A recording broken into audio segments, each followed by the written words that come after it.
लेकिन सबसे महत्वपूर्ण बात होता है कि भाई आपके पास उतने कार्यकर्ता भी हैं क्या? 243 पर चुनाव लड़ने के लिए 243 प्रत्याशी भी होना चाहिए, है क्या? अगर आपके पास प्रत्याशी होता है तो चुनाव लड़वाते, देखते कितना वोट आ रहा है। 2020 के बाद जब पार्टी टूटी, 2 पार्टी बनी और आपको भी उतना ही समय मिला, चिराग पासवान को भी उतना ही मिला। आप मंत्री रहते हुए बिहार में कहीं आप अपने संसदीय क्षेत्र छोड़कर आप गए नहीं। आपने प्रदेश अध्यक्ष अपने भतीजे को बनाया, वो भी दिल्ली में आराम करते रह गए। कार्यकर्ताओं का फ़ोन आप नहीं उठा रहे हैं और इस तरीके से पार्टी निरंतर कमज़ोर होती गई। तो देखिए अब आगे क्या होता है, लेकिन एक पॉलिटिकल पार्टी होने के नाते जो कार्यक्रम आपको करने चाहिए थे बिहार में, वो आपने नहीं किए।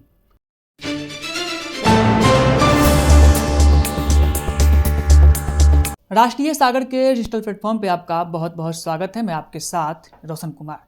देखिए, चुनावी वर्ष है और दिल्ली का चुनाव खत्म हो गया। बिहार में जो है इसी वर्ष 2025 में विधानसभा के चुनाव होने हैं। सभी राजनीतिक दल जो हैं अपने अपने जमीन तलाशने में लगी हुई है। वही पशुपति कुमार पारस पूर्व केंद्रीय मंत्री हैं और राष्ट्रीय लोक जनशक्ति पार्टी के राष्ट्रीय अध्यक्ष भी हैं। उन्होंने कहा है कि अब 243 सभी सीटों पर जो बिहार की सीटें हैं उन पर वो अकेले चुनाव लड़ेंगे। हमारे साथ बात करने के लिए चंदन सिंह जी हैं। चंदन सिंह जी जो है राष्ट्रीय लोक जनशक्ति पार्टी के पूर्व में मुख्य प्रवक्ता रह चुके हैं। इनसे बातचीत करेंगे। चंदन सिंह जी, जिस प्रकार से जो है पशुपति कुमार पारस ने कहा है कि अब स्वतंत्र तौर पर अकेले चुनाव लड़ेंगे बिहार के तमाम 243 सीटों पर। देखिए, एक राजनीतिक पार्टी होने के नाते हर पार्टी को अधिकार है कि वो कितनी सीटों पर चुनाव लड़ना चाहता है, लेकिन सबसे महत्वपूर्ण बात होता है कि भाई आपके पास उतने कार्यकर्ता भी हैं क्या? 243 पर चुनाव लड़ने के लिए 243 प्रत्याशी भी होना चाहिए, है क्या? आप कहाँ चुनाव लड़े? आप बिहार में उपचुनाव हुआ, चुनाव नहीं लड़े आप। अगर आपके पास प्रत्याशी होता तो चुनाव लड़वाते, देखते कितना वोट आ रहा है। अब आप बार्गेन की स्थिति में हैं। आप देख रहे हैं कि आप किसको डैमेज कर सकते हैं, कितना वोट ला सकते हैं। तो ये किसी को पता नहीं है कि आपके पास जो प्रत्याशी हैं वो किस स्तर के हैं, कितना उन्होंने मेहनत किया है, या किसी दूसरे पार्टी से भी आकर। अब अगर आपकी मंशा हो कि भारतीय जनता पार्टी में, जनता दल यूनाइटेड में, राष्ट्रीय जनता दल में, जनसुराज में, या और अन्य पार्टी में जो क्षुब्ध नेता होते हैं, मान लीजिए कि आपको नहीं मिला सिंबल और आपको चुनाव लड़ना है, तो आप पशुपति कुमार पारस जी के सिंबल पर चुनाव लड़िएगा और आपका एक वोट बैंक है तो आप सामने वाले को नुकसान पहुंचा सकते हैं। मंशा वो होगी, क्योंकि जो पॉलिटिकल कार्यकर्ता होता है वो तो एक खास जगह से तैयारी करता है अपने। अब 243 पर तो आपके प्रत्याशी हैं नहीं और ना उतना लोग है आज के समय में। आपसे एक सवाल करेंगे कि 243 में उनके लोग नहीं है, कार्यकर्ता नहीं है। इनका लक्ष्य है कि अप्रैल से पहले बिहार के तमाम जिले और जो विधानसभाएं हैं वहाँ पे जाके कार्यकर्ताओं को एकजुट करेंगे। क्या ये, और समय भी बहुत कम है, उतना ही समय चिराग पासवान को भी मिला, उतना ही समय पशुपति कुमार पारस को मिला, लेकिन चिराग पासवान अभी एनडीए के साथ हैं और केंद्र में मंत्री भी है। लेकिन पशुपति कुमार पारस वो चिंतन करने की आवश्यकता है कि उनकी पार्टी इतनी कमज़ोर क्यों होती जा रही है। आप कैसे देखते हैं इनको? देखिए, अब भोज के समय अगर कोहड़ा रोपिएगा तो कहाँ से फलेगा? अब 2020 के बाद जब पार्टी टूटी, 2 पार्टी बनी और आपको भी उतना ही समय मिला, चिराग पासवान को भी उतना ही मिला। आप अपने कंफर्ट जोन में चले गए। आप मंत्री रहते हुए बिहार में कहीं आप अपने संसदीय क्षेत्र छोड़कर आप गए नहीं। आपने प्रदेश अध्यक्ष अपने भतीजे को बनाया, वो भी दिल्ली में आराम करते रह गए। कार्यकर्ताओं का फ़ोन आप नहीं उठा रहे हैं और इस तरीके से पार्टी निरंतर कमज़ोर होती गई। अब आपको एनडीए में उस तरीके से महत्व नहीं मिल रहा है, वैसा आप कह रहे हैं। और इसके बाद आप महागठबंधन के संपर्क में हैं, वहाँ से भी बात हो रही है। तो देखिए अब आगे क्या होता है, लेकिन एक पॉलिटिकल पार्टी होने के नाते जो कार्यक्रम आपको करने चाहिए थे बिहार में, वो आपने नहीं किए। और जब पॉलिटिकल कार्यक्रम नहीं होता है तो कार्यकर्ताओं को ये विजन स्पष्ट नहीं होता है कि करना क्या है, उद्देश्य क्या है, एक पॉलिटिकल पार्टी का उद्देश्य क्या है। स्वर्गीय रामविलास पासवान जी को जो हम लोग देखते थे कि बिहार के 38 जिला में और बिहार से बाहर भी देश के अन्य कई कोनों में लगातार घूमते रहते थे। संवाद जनता से बहुत जरूरी होता है, किसी भी माध्यम से आप करें। तो संवाद पार्टी का एक खत्म है। अभी बहुत समय के बाद चौकीदार दफादार में आप सड़क पर दिखाई दिए कि किसी कोई धरना दे रहा था, वहाँ आप जाकर उसको समर्थन किए हैं, या आपकी पार्टी, आपका एक सोशल विंग आपका धरना दिया, आप जाकर वहाँ पर बैठे हैं।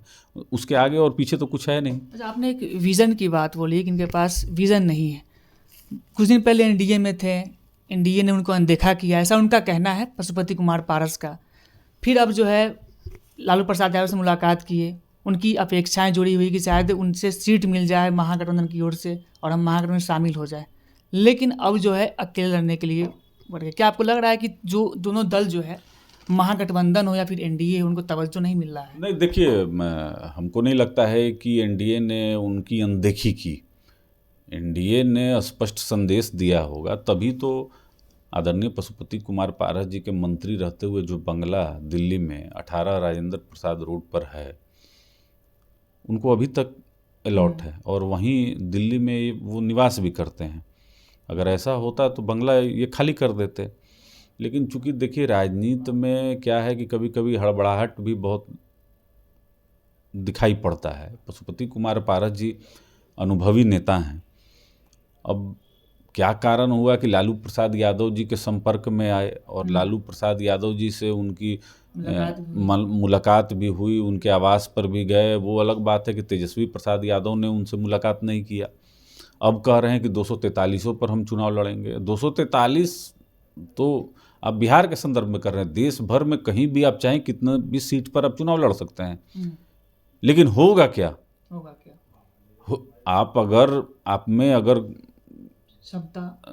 आप में अगर ताकत होता है तो ताकत को आप दिखाने का काम करते उपचुनाव में, पॉलिटिकल कार्यक्रम करते, अपने कार्यकर्ताओं से संवाद करते। आप सिर्फ अपने जिलाध्यक्ष को कुछ जो हैं उनको बुलाकर बैठा लेते हैं, डिसीजन आप ले नहीं पाते हैं।